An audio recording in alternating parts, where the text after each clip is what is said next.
The wrench slipped from David Walsh's hand and clattered across the metal grating. He cursed under his breath and wiped the sweat from his forehead. Meridian Station's environmental systems always ran hot in the maintenance tunnels, and today felt worse than usual.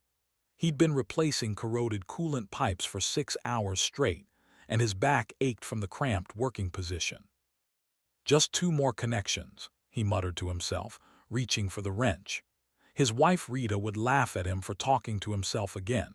She always said he needed to take more breaks, but David enjoyed losing himself in the work. There was something satisfying about fixing things, making broken systems whole again. He finished the last connection and gathered his tools. His stomach growled loudly, reminding him that he'd skipped breakfast. The main concourse would have food vendors open by now. Maybe he could grab those spicy noodles Rita loved and bring some back to their quarters. The concourse bustled with activity when David emerged from the maintenance access. Hundreds of beings from dozens of species moved through the wide space. Merchants called out their wares in various languages. The translation devices everyone wore made the noise blend into a constant hum of commerce and conversation. David loved this chaos. Before coming to Meridian Station, he'd never imagined seeing so many different forms of life in one place. He joined the queue at a noodle stand, watching a Catharian chef manipulate 4 cooking pots simultaneously with multiple arms. The smell made his mouth water. Behind him, 2 Viren traders argued about shipping rates, their tall crystalline bodies chiming like bells as they gestured. That's when David noticed the child. Small and green, with compound eyes and delicate antennae, the little Trell wandered near the edge of the concourse. The child couldn't have been more than 7 or 8 years old by human standards. Those big eyes darted around nervously, searching for something. David recognized that expression. His nephew looked exactly the same way when he got separated from his parents at the mall. David stepped out of the queue and approached slowly. He didn't want to frighten the kid. When he got closer, he knelt down to appear less threatening. The Trell child noticed him and took a small step backward. "Hey there," David said gently. "Are you looking for your parents?" The child's translator took a moment to process, then the small voice replied, "Can't find Papa. We came to buy supplies. I looked at the toy vendor and when I turned around Papa was gone." "Okay, don't worry. We'll find your Papa. What's your name?" "Pip." "Nice to meet you, Pip. I'm David. Let's go to the security station.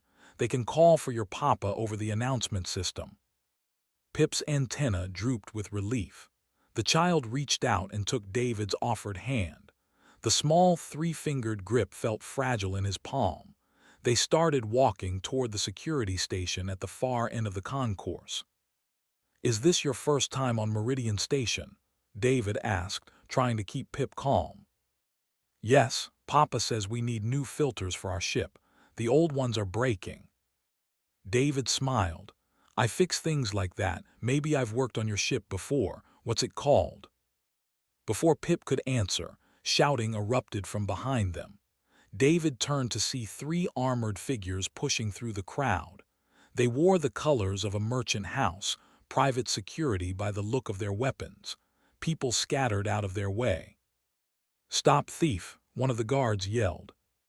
David pulled Pip closer to the wall of the concourse, giving the guards room to pass. But they didn't pass. They raised their weapons and fired into the crowd. Plasma bolts seared through the air. Someone screamed. A vendor's stall exploded in flames. David saw it happen in slow motion. One of the guards was firing wildly, not aiming at any specific target. A bright bolt of plasma headed straight toward where they stood, toward Pip. His body moved before his mind could process the decision. David threw himself in front of the child and wrapped his arms around the small body. Heat tore through his back. Once, twice, 3 times. Each impact felt like being hit with a sledgehammer that was also on fire. He crashed to the ground, still holding Pip underneath him. More shots hit him, his legs, his shoulder, but none reached the child. The world got fuzzy around the edges. Sound became distant. David felt Pip squirming beneath him, unhurt, and that made him smile despite the pain. Someone was screaming for medical help. Boots pounded on metal grating as station security finally arrived. "It's okay," David whispered to Pip. "You're safe now." His vision darkened. The last thing he heard was a Trell voice crying out in anguish, probably Pip's father finally finding his child. At least the kid would be okay. At least he'd done something that mattered. David Walsh didn't feel his heart stop beating. He simply felt satisfied that he'd fixed one more broken thing, even if the cost was everything. Above him, recording devices captured every moment. Within an hour, the footage would spread across 1,000 worlds. Within a day, it would reach Earth. And Earth would see what happened to one of their own who did nothing more than protect a child. The galaxy didn't know it yet, but everything had just changed. The notification arrived at 3 a.m. station time. Rita Okonkwo was dreaming about the vacation she and David had planned for next month. A beach somewhere on Europa's domed colonies. They'd been saving up for 2 years. The chime from her data pad pulled her from sleep. She reached for it groggily, expecting a message from David saying he'd finished his shift early. Instead, she saw the words "Emergency Contact Protocol" flashing red across the screen. Her hands shook as she opened the message. Official, from Station Administration. She read it 3 times before the words made sense. Incident in the concourse. Multiple casualties. David Walsh deceased. The clinical language made it sound like a technical malfunction, not the death of a person, not the end of her husband. Rita sat in the dark for a long time. Then she threw up in the bathroom. Then she cried until her throat hurt. When the sun simulation kicked on, she still hadn't moved from the edge of their bed. A station official came to the door around noon. He was Centaurian, tall and blue-skinned, with the kind of face that had delivered bad news many times before. He gave her a data chip containing David's personal effects inventory and the official incident report. "The matter has been resolved," he said in a flat tone.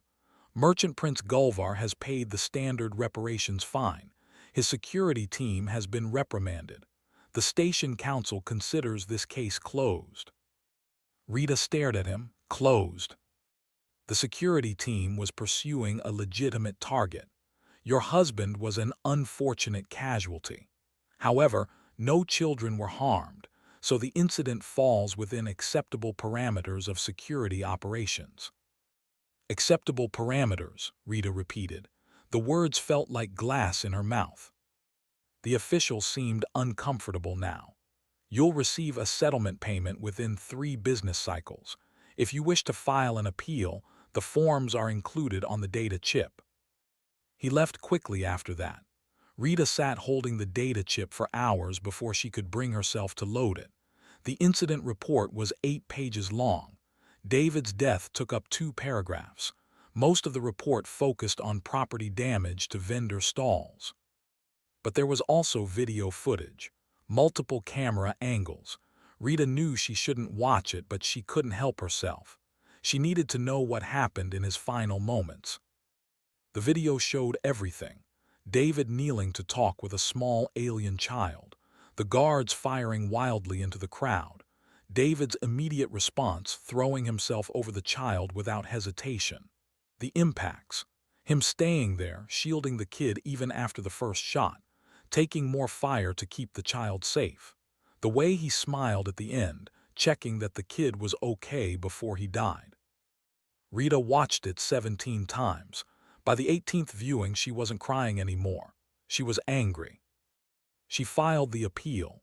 She contacted Earth's diplomatic mission. She sent copies of the footage to every news outlet she could find. She wanted the galaxy to see what her husband had done, what had been dismissed as acceptable casualties.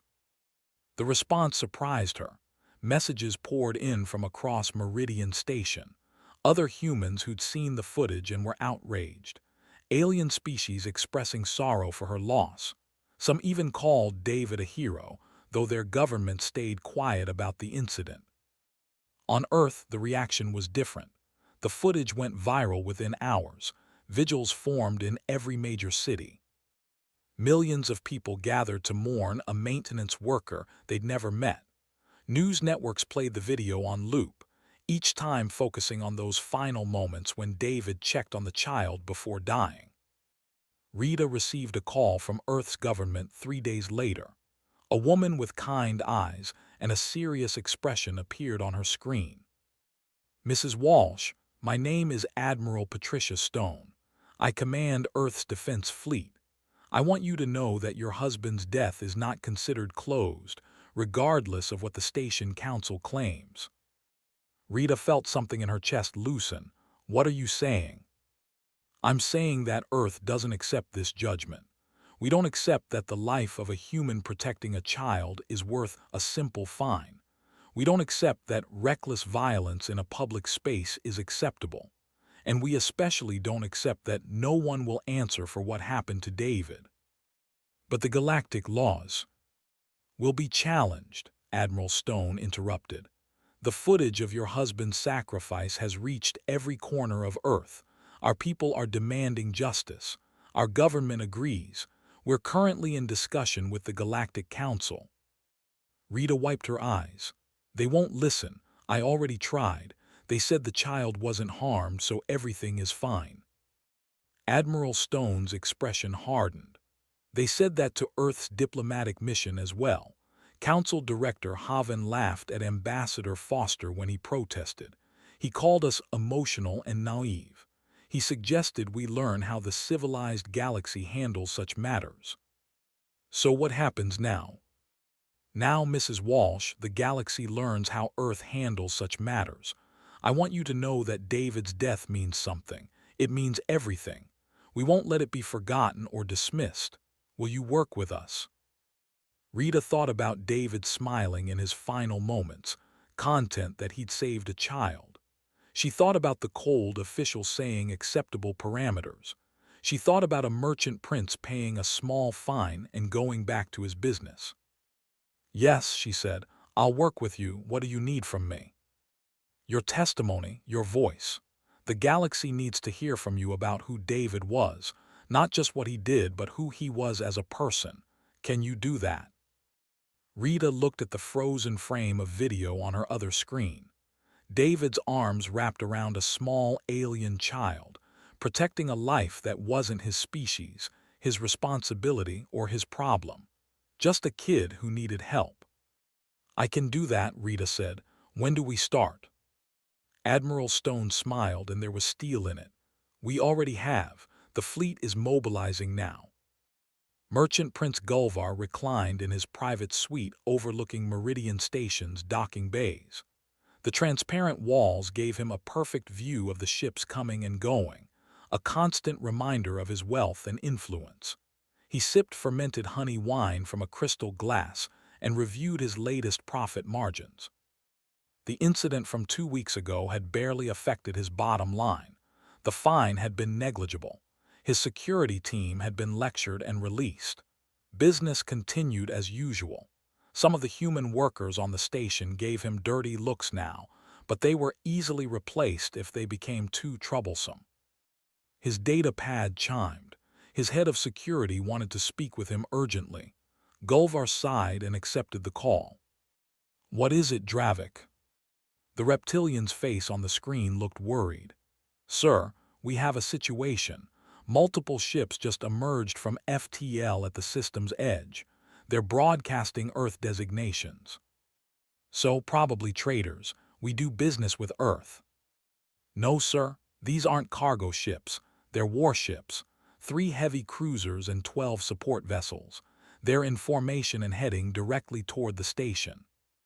Gulvar sat up, spilling wine on his expensive robes. "Warships? Why would Earth send warships here?" "I don't know, sir, but they're broadcasting a message on all frequencies." "Put it through." The screen changed. A human woman in a military uniform appeared. Her dark skin contrasted with the bright white of her collar. Her eyes held no warmth.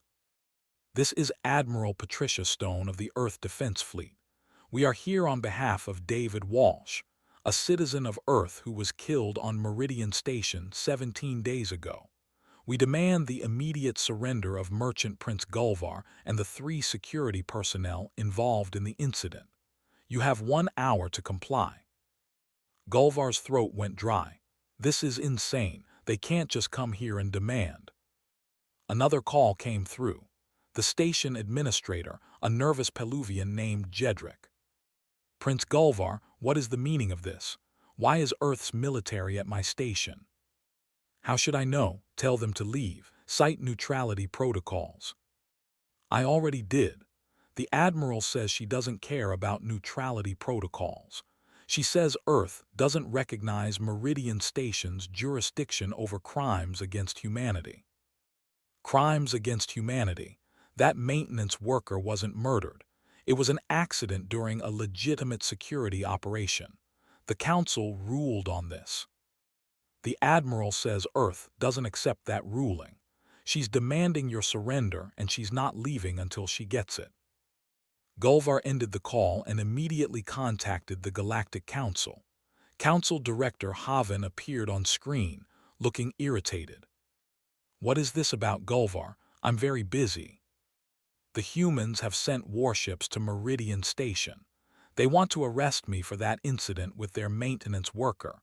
You need to order them to withdraw." Haven's expression shifted from irritation to disbelief. "They sent warships over 1 worker's death." "Yes, 3 cruisers and support ships. They're demanding my surrender." Haven was quiet for a moment, then he began to laugh. "Let me handle this. Humans are emotional creatures. They need to be reminded of their place." 30 minutes later, Gulvar watched as a new transmission came through. Council Director Haven addressing Admiral Stone directly. "Admiral Stone, the Galactic Council orders you to withdraw your forces immediately. Your presence at Meridian Station violates a dozen treaties and protocols. If you do not comply, Earth will face severe economic sanctions." The Admiral's response came quickly. "With respect, Council Director, we decline. We have come for justice and we will not leave without it." Justice was already served according to galactic law. Your emotional attachment to one individual does not supersede centuries of legal precedent. Then perhaps galactic law needs to be revisited. We gave you the opportunity to handle this through diplomatic channels. You laughed at our ambassador. You dismissed our concerns. You treated the death of a man protecting a child as acceptable collateral damage. We do not accept that. We will never accept that." Haven's face darkened. "You threaten war over this." "We threaten justice, Council Director. There's a difference. Now, if you'll excuse me, I have work to do." The transmission ended. Gulvar felt panic rising in his chest. He called Dravik again. "Prepare my personal yacht. We're leaving immediately." "Sir, the humans have positioned their ships in a blockade formation. Nothing is getting in or out of this system. They wouldn't dare fire on a civilian vessel." "Should we test that theory, sir?" Gulvar looked out at the Earth ships. They hung in space like predators, their weapons arrays visible even from this distance. He'd studied basic military tactics as part of his education. The formation they'd taken wasn't aggressive. It was methodical, professional. They weren't here to destroy the station. They were here to wait. But he couldn't just sit here. He ordered the yacht prepared anyway. Maybe if he moved quickly, he could slip past them. 20 minutes later, his yacht undocked and began accelerating away from the station. Gulvar watched the Earth ships on his scanner, hoping they would ignore one small vessel. They didn't. 2 of the support ships broke formation and moved to intercept. Warning shots flashed across his bow. His pilot, visibly sweating, looked back at him. "Sir, they're targeting our engines." "Evade them." "Sir, these are military vessels. We're a luxury yacht. We can't outrun them." Another shot hit his shields, then another. His yacht shuddered. Alarms blared as the engine systems failed. They weren't destroyed, just disabled. The precision was terrifying. An Earth boarding craft attached to his hull. Armed soldiers in powered armor entered his yacht. They moved with calm efficiency, checking each room. When they reached the bridge, they didn't point weapons at him. They simply gestured for him to stand. "Merchant Prince Gulvar," one of them said through a translator, "you are under arrest for negligent homicide and reckless endangerment. You will be transferred to the flagship for trial." Gulvar's legs wouldn't work. "You can't do this. I have rights under galactic law." The soldier's expression was unreadable behind the helmet visor. "You gave up those rights when your people killed David Walsh. Now you answer to Earth." The courtroom aboard the Earth flagship was nothing like the Grand Council chambers Gulvar had seen on other worlds. It was simple, functional, with rows of seats for observers and a raised platform for the judges. But every detail spoke of careful preparation. Recording devices covered every angle. Translation systems hummed softly in the background. Representatives from 24 species watched from the gallery. Gulvar sat in the defendant's area with his 3 security guards. Dravik kept looking around nervously. The other 2 guards, a Catharian named Shrell and a Virin called Tessic, maintained stoic expressions. 3 human judges entered, 2 men and 1 woman, all wearing simple black robes. They took their seats without ceremony. The woman in the center spoke first. "This tribunal is convened to address the deaths of David Walsh and 2 other civilians killed in the incident at Meridian Station on the 4th day of the 6th month. The proceedings will be conducted according to Earth law, with full translation provided for the defendants and observers. Are the defendants ready?" Gulvar's lawyer, a Centaurian specialist in interspecies law, stood. "We object to this entire proceeding. Earth has no jurisdiction over events that occurred on a neutral station under galactic law." The judge nodded as if expecting this. "Your objection is noted. However, Earth recognizes the principle of universal jurisdiction for certain crimes. When the established legal system fails to provide justice for the killing of innocents, particularly children or those who protect children, we assert our right to intervene. This is not aggression. This is obligation." "That's not how galactic law works." "Then perhaps galactic law is insufficient." The judge gestured to the prosecutor. "Proceed." The prosecutor was a younger man with sharp eyes. He pulled up the video footage everyone had already seen 100 times, but he played it slowly, pausing at key moments. David Walsh was unarmed. He was a civilian engineer eating lunch in a public space. When he saw a child in distress, he helped. This is what humans do. We help children, all children, regardless of species. He paused the video at the moment. The guards opened fire. These 3 individuals fired weapons in a crowded civilian area. Multiple shots. No warning. No attempt to minimize casualties. They were chasing someone allegedly guilty of theft. The penalty for theft is not death. The penalty for being near a thief is certainly not death. The video continued, David throwing himself over Pip, the first impacts, the second, the third. David Walsh took 5 direct hits. Any one of them would have been fatal within minutes. He used those minutes to ensure the child beneath him survived. He died doing the most human thing possible, protecting someone weaker, someone innocent, someone who needed help. Rita Walsh was called to testify. She walked to the witness stand with her head high, though her eyes were red. The prosecutor spoke gently with her. "Mrs. Walsh, can you tell us about your husband?" "David was ordinary," Rita said. Her voice was steady. "He wasn't a soldier or a politician or anyone special. He fixed things. Broken pipes, faulty systems, damaged equipment. He liked solving problems. He liked making things work better." "Did he ever talk about children?" "All the time. We were planning to have kids. He loved his nephew back on Earth. He'd spend hours playing with him when we visited home." Rita's voice cracked slightly. "David believed children were the most important thing. Any children. He said that protecting kids was the baseline of civilization. Thank you, Mrs. Walsh. The Trell who had lost his child appeared via video link. He held Pip on his lap. The little alien had grown some in the past weeks but still looked tiny. David Walsh saved my child's life, the Trell said through the translator. I turned away for one moment, just one moment. When the shooting started, I couldn't reach Pip. I watched your human throw himself on top of my child. I watched him die so my baby could live. The Trell's voice broke. I don't understand why he did it. Pip wasn't his species, wasn't his responsibility, but he didn't hesitate, not for a second. That's who humans are, the prosecutor said. He turned to face Gulvar. Now let's discuss who you are, Merchant Prince. Your guards killed 3 people that day. David Walsh, a Peluvian vendor, a V-Rin trader, all because you wanted to make an example of someone who allegedly stole from you. Was anything actually stolen? Gulvar's lawyer stood. My client doesn't have to answer that. Actually, we have the answer from station records. Nothing was stolen. Your security team thought they saw someone suspicious near your warehouse. They chased that person into the concourse. They opened fire without confirming any theft occurred. They killed 3 innocent people and endangered dozens more. For nothing.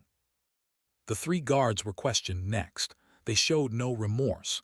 They'd been following orders. They'd been doing their jobs. The crowd was in their way. They had to move quickly. Did you see the child? The prosecutor asked Dravik. I saw multiple civilians. Collateral damage is sometimes unavoidable in security operations. Collateral damage, is that what you call a child? I call it acceptable risk in pursuit of a legitimate target. The gallery erupted.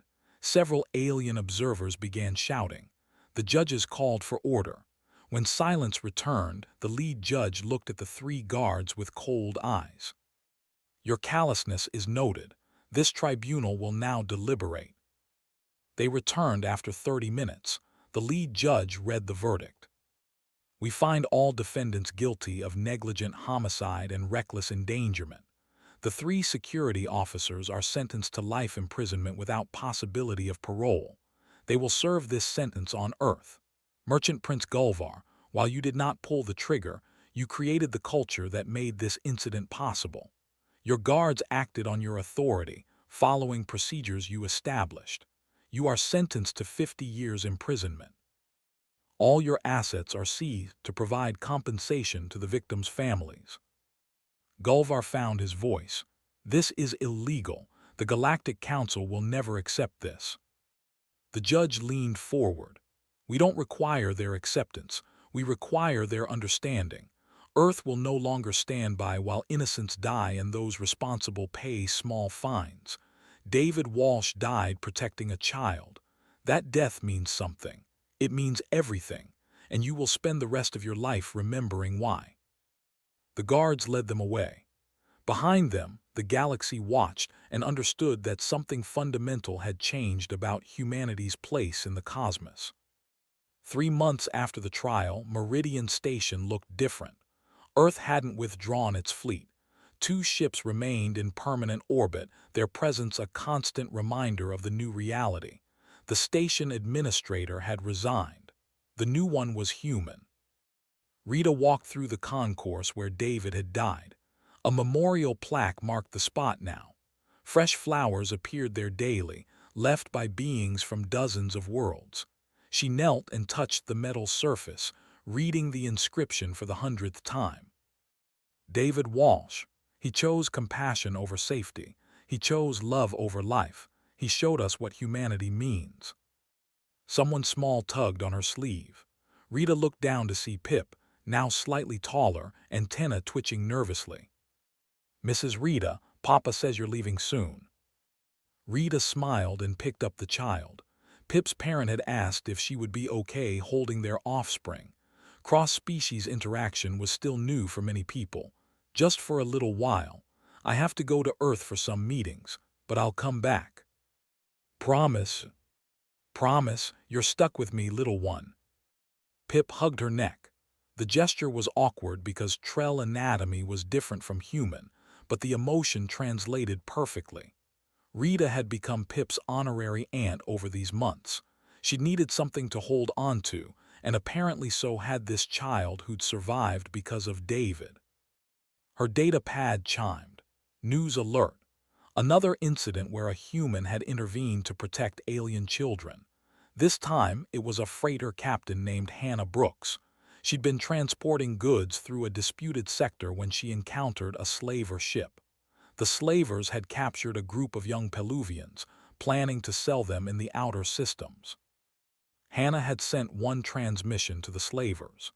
Release those children or I will make you regret every decision that led you to this moment. They'd laughed at her. One freighter against their armed raider. Hannah had activated her distress beacon, which Earth ships now monitored constantly. Then she'd rammed the slaver ship. Not enough to destroy it, but enough to damage their engines. When the slavers tried to board her vessel, they found that human freighters now carried significantly more weapons than before. By the time Earth's patrol arrived, Hannah had the slaver crew tied up in her cargo hold. The children were safe in her quarters, eating human cookies and watching entertainment programs. Rita smiled at the report.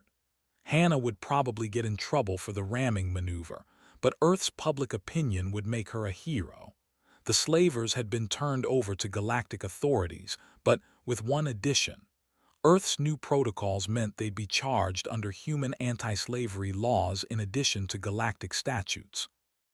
The council director Haven had tried to oppose these protocols. He'd argued that Earth couldn't simply impose its laws on the rest of the galaxy. But something interesting had happened. Other species had started supporting Earth's position.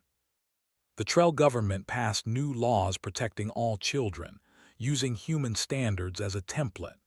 The Peluvians, normally cautious and neutral, had publicly backed Earth's intervention against slavers. Even some of the older, more established species were quietly adopting similar positions. Haven found himself isolated. His opposition to Earth's protocols looked less like defending galactic sovereignty and more like defending the right to harm children without consequences. When the vote came before the council, Haven abstained rather than vote against the measures. Rita received a call from Admiral Stone that evening. Mrs. Walsh, I wanted you to know we've had 43 incidents in the past 3 months where humans have intervened to protect alien children or innocents. 43 times where your husband's example inspired someone to act. Were any of them hurt? 2 injuries, nothing serious, but the point is they acted. They didn't look away. They didn't calculate the risk. They just did what needed to be done. Rita felt tears building. David would be proud. We're preparing a memorial on Earth, a garden with trees from every world where humans have made a difference. The central tree will be dedicated to David. We'd like you to be there for the dedication. I'll be there. When is it? 6 weeks. We're also launching something new, a volunteer fleet called the Guardians. Ships dedicated to protecting refugees, responding to distress calls, intervening when children are threatened. The first ship is being christened next month. We're naming it after your husband. Rita couldn't speak for a moment. When she found her voice, it was barely a whisper. Thank you. Thank us by continuing to tell his story. The galaxy needs to remember why this matters. After the call ended, Rita looked out at the station. Children played in the central plaza under their parents' watchful eyes. Human security personnel stood at regular intervals, but not aggressively. Their presence was protective, not threatening. An alarm sounded. Not an emergency, just an arrival notification. Rita checked the display. A merchant vessel from the outer colonies. They were requesting medical assistance. Their crew included several injured refugees who'd escaped from a conflict zone. Within minutes, Earth personnel mobilized. Medical teams rushed to the docking bay. Security prepared to provide escort. The station administrator coordinated with the ship's captain to expedite the docking procedure. This was the new normal. Meridian Station had become more than a trading hub. It was becoming a sanctuary. Other stations were starting to follow the same model. Rita touched the memorial plaque one more time. "We're making it mean something," she told David's memory. "Every day, every action, we're making it mean something." Pip wiggled to get down, then took Rita's hand. "Come on, Mrs. Rita. Papa made dinner. He wants you to eat with us." "What did he make?" "Those noodles you like, the spicy ones." Rita laughed through her tears. The same noodles David had been planning to get when he saw a lost child and stopped to help. How different the galaxy looked now because of that one choice. They walked together through the concourse, a human woman and a small alien child, hand in hand. People watched them and saw not just two individuals, but a symbol of what the galaxy was becoming. All because one ordinary man had decided that protecting a child mattered more than his own life. All because Earth had decided that justice mattered more than convenience. All because humanity had shown the galaxy what true civilization looked like. The revolution hadn't come with weapons or threats. It had come with love, sacrifice, and an absolute refusal to accept that innocence could be disposable. The Galactic Council chamber filled slowly. Representatives from hundreds of worlds took their places in the circular seating arrangement. This emergency session had been called to address what everyone was now calling the human question. 1 year had passed since David Walsh died on Meridian Station, and the galaxy would never be the same. Ambassador Raymond Foster stood in the central speaking area. He'd grown tired over the past year, worn down by endless debates and negotiations. But today he felt energized. Today would change everything. "Distinguished representatives," he began. 1 year ago, a maintenance worker named David Walsh died protecting a child. The established systems of galactic justice called his death acceptable collateral damage. Earth disagreed. We still disagree. Today, we present formal proposals to ensure no civilization ever again dismisses the death of those who protect innocence. The holographic display activated, showing the document that had taken months to craft. The Walsh Protocols, named after the man who'd inspired them. These protocols establish universal jurisdiction for crimes against children and those who protect them. They grant any signatory species the right to intervene when such crimes occur. They establish minimum standards for the treatment of all young beings, regardless of species. They mandate that those who harm children in the pursuit of profit or power will face justice. Council Director Haven stood, his scaled face showing frustration. "This is exactly what we've been debating for months. You cannot impose your emotional values on species with different cultural contexts." Foster nodded. "You're right that species have different contexts, but there are universal truths. Children are vulnerable. Children need protection. Those who protect children deserve honor, not dismissal. These aren't emotional values, Director. These are survival values. Any species that doesn't protect its young won't exist for long. We have existing frameworks for these situations." "Your frameworks failed. They failed David Walsh. They failed every innocent being harmed while your councils debated acceptable levels of collateral damage. We're offering something better." A representative from the Trell homeworld stood. Rita recognized him from news broadcasts. He'd become an unlikely ally after what happened to Pip. "The Trell support these protocols. Our government has already adopted similar measures internally. We've seen the results. Crime against children has dropped 40%. Our society feels safer. Our young can grow without fear. This is what the humans offer, not domination, safety." Another representative stood, this one Peluvian. "The Peluvian Confederacy also supports these measures. Before humans intervened against the slavers in our sector, we lost hundreds of young people annually. In the past year, those losses have dropped to near zero. Human patrol ships have saved countless lives. This isn't theory. This is proven effectiveness." One by one, species stood to share their experiences. A Virin colony where human advisors helped establish child protection services. A Catharian world where human medical teams taught locals how to treat common childhood illnesses. A dozen worlds where the simple presence of human ships deterred those who preyed on the vulnerable. Haven looked around the chamber, seeing his support eroding. This is intimidation. You're using military presence to force compliance. Ambassador Foster shook his head. We're using military presence to ensure safety. There's a difference. Any species that doesn't want human protection is free to refuse it, but those who do want it, who need it, should have access to it. The chamber doors opened. A small figure walked in, escorted by Rita Walsh. Pip had grown taller over the year, but still looked tiny in the vast council chamber. The child wore a small Earth flag pin on their clothing. Pip walked to the speaking area. The translation system kicked in, as the young Trell began to speak in halting but clear English.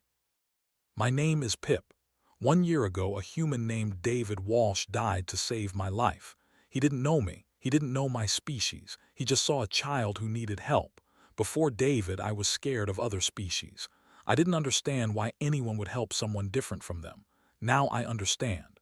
Now I study every day to learn more about other species. I want to be like David. I want to help people. Pip paused, antenna drooping slightly. The adults here talk about laws and protocols and jurisdiction. I don't understand all those words, but I understand this. David was good. What happened to David was bad. The humans want to stop bad things from happening to good people. Why are we debating this? Why wouldn't everyone want that? The chamber fell silent, a child's question cutting through months of diplomatic complexity. Council Director Haven sat down heavily. He looked old suddenly, tired of fighting a battle he couldn't win. The vote was called. The Walsh protocols passed with 73% support. Only a handful of species abstained. None voted against. Ambassador Foster accepted the results with quiet dignity. Earth thanks this council for their wisdom. We commit to upholding these protocols fairly and justly. We ask only that others do the same. The ceremony that followed happened on Meridian Station. Ships from across the galaxy attended. The memorial to David Walsh was unveiled, a statue showing a human shielding a small alien child. The inscription was simple. Here stood David Walsh, who showed us what it means to be civilized. Admiral Stone christened the lead ship of the Guardian fleet. The vessel was massive, designed for rescue operations and rapid response. Its name was emblazoned on the hull in letters 3 meters tall. David Walsh. Rita stood with Pip and the child's parent as the ship launched. Tears ran down her face, but she was smiling. "Did we do it?" she asked Admiral Stone. "Did we make it mean something?" Stone nodded. "We made it mean everything. Look around you." Rita looked. The crowd was diverse beyond imagining. Hundreds of species, all gathered to honor a human maintenance worker who died protecting an alien child. Parents held their young ones close. Children played together regardless of their biology. Security personnel from a dozen worlds wore matching insignias showing they were part of the Guardian program. David was ordinary, Rita said softly. Just an ordinary man who fixed pipes and told bad jokes and wanted to have kids someday.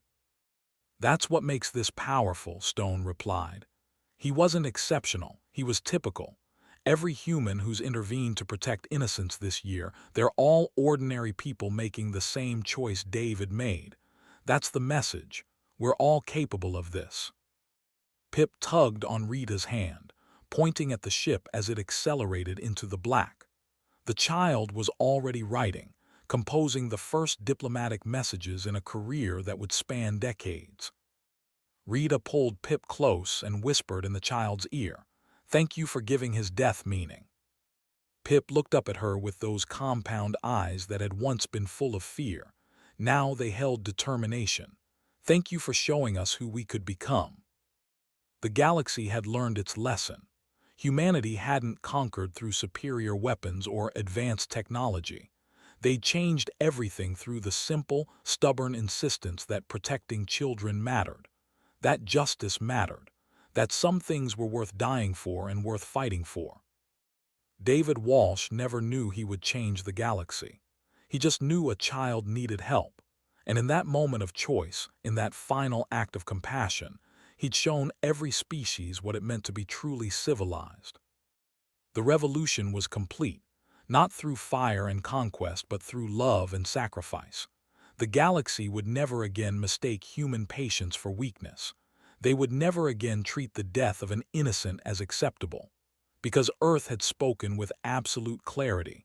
We protect children, we answer injustice, and we will never apologize for it. That was the covenant. That was the promise. That was David Walsh's legacy, carried forward by millions who chose to follow his example. One ordinary man who did an extraordinary thing, and a whole species that refused to let his sacrifice be meaningless. The statue stood on Meridian Station, arms wrapped around a small child, frozen forever in that moment of perfect compassion. And across the galaxy, children slept safely, knowing that somewhere humans were watching over them. Because that's what humans do. They protect, they care, they sacrifice, and they never ever forget those who fall doing what's right.